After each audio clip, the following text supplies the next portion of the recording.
Hello YouTube. It's 5:09 in the afternoon. Pauwi na tayo actually. Maghapon tayong nag-work. So kanina galing akong Makati, then I went to Antipolo. So pauwi na tayo ngayon. Ang kwento, ngayon lang ulit ako nakapag-Vespa. Kasi last Sunday, hindi yesterday today is Monday hindi yung Sunday yesterday. Bagong linis ang Vespa noon. And during that time, I was thinking nga, di ba, kung magpapakapit ba ako ng PPF or hindi. Ang discussion ko nga then was, kung magpapa-PPF ba ako, full wrap ba or partial lang? Actually, nag-decide na ako magpalagay ng PPF. Kaya after ko magpalinis ng Vespa last week, hindi ko na siya ginamit kasi kailangan malinis yung unit bago maglagay ng PPF. Yung scheduled home service ko for the PPF was yesterday, Sunday. Kaya I decided not to use the Vespa muna. Isang linggo muna akong hindi nagmotor para iwas gas-gas nga sa parking. Yung mag-i-install ng PPF ko na home service, he was recommended by my friends. So matagal na siyang nag-i-install ng PPF. Nag-work siya sa shop na yun ang specialty. I think parang more than 10 years na siyang yan ang kanyang trabaho. By the way, his name is Jake Villanueva. Sir Jake, shout out sa'yo. Sabi ni Jake, yun nga, if maglalagay ng PPF, mas maganda malinis yung unit. Kaya nga hindi ko ginamit na isang linggo. Then, ang scenario, home service siya, pero ang medyo challenging sa situation ko, I live in a condo. So, yung parking ko sa basement 4 parking. So, ano ang challenge? Hindi ganun kaliwanag ang ilaw and limited ang aming access sa electric socket. Pero maski ganun ang ating setup, sabi ni Jake, sige, might as well try it. Might naman hindi, di ba? So since I live in a condo, I need mag-apply for a work permit. And kung papayagan nga ba yung ganung klaseng work sa basement parking. Very fortunate naman tayo na yung property management office ng condo, ano sila, mabait naman sila. They allowed the work na gawin sa basement 4. Basta yung consideration nila is yun nga no, walang electrical socket sa basement 4 and as much as possible, no excessive use of water. Coordinated man with Jake, sabi naman niya, pwede namang walang electrical socket, hindi na lang gagamit ng heat gun, pwede naman daw i-apply yung PPF, then after application or after installation, ibibilad na lang sa araw kinabukasan. So that's doable. Regarding naman dun sa use of water, minimal use lang naman ng liquid solution. Hindi naman daw magbabasa. And yung kalat, syempre after ng work, lilinisin yung kalat. So in-schedule namin on a Sunday home service, natuloy naman. Kaya nga nagra-ride ako ngayon So natuloy yesterday. Buti na lang na-coordinate ko rin with the property management office na baka may alternative lugar sa basement parking kung saan kami makakagamit ng electrical socket. We were allowed to do the work sa basement 3 near dun sa storage room or barracks ng maintenance team. So nakisaksak kami doon ng electric socket. Buti na lang na-coordinate ko yon kasi hindi pala pwede or hindi pala kaya na hindi gagamit ng heat gun. I-share ko ngayon sa inyo yung process on how Jake installed the matte PPF on my Vespa unit. So watch lang kayo sa mga susunod na videos ko.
We're done with our partial PPF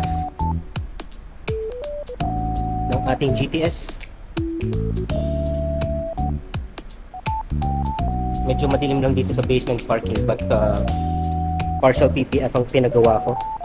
So kinover itong body, itong front, pati front fender, and itong harap. So partial PPF. So yun guys, natuloy na yesterday yung plano nating magpakabit ng PPF or paint protection film sa ating Vespa unit.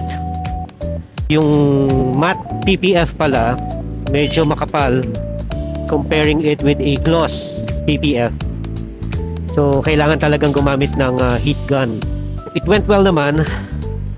Medyo challenging for Jake kasi nga mainit sa basement.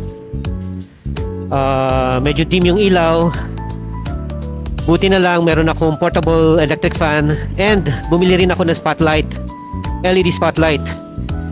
Medyo nakatulong din yon kung mapapansin nyo sa video, di ba? I decided to go with the partial PPF. One, kasi nga medyo challenging maggawa sa basement parking. So yung partial PPF mas less complicated magkabit. I'm not saying it's easy magkabit ha. Challenging din magkabit, pero comparing it with the full wrap PPF, mas komplikado yon. Partial PPF lang siya, almost one day ang gawa. We started around 9 AM, natapos siguro mga around 3 PM. Actually meron pa nga natirang materials babalikan na lang niya.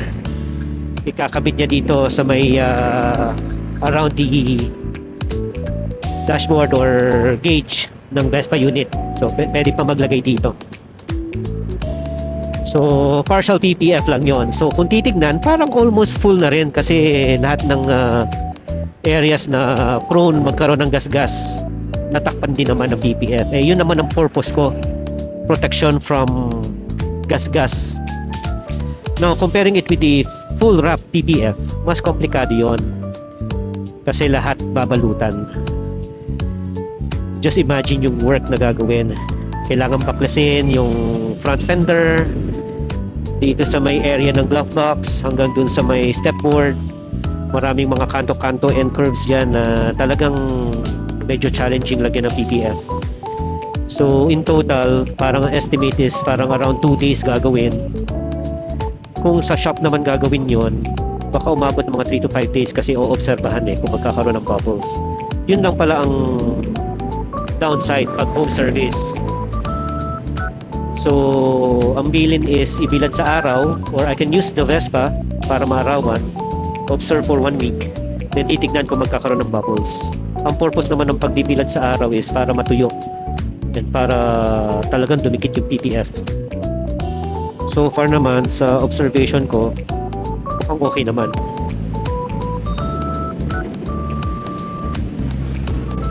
Tignan natin sa mga susunod na araw.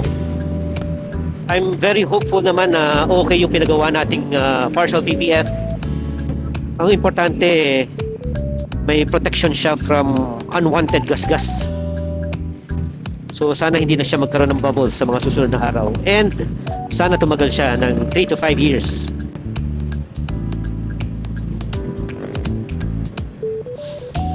So yun guys ang aking kwento for today. Sana nag-enjoy kayo sa aking video. See you in my next video. Thank you for watching.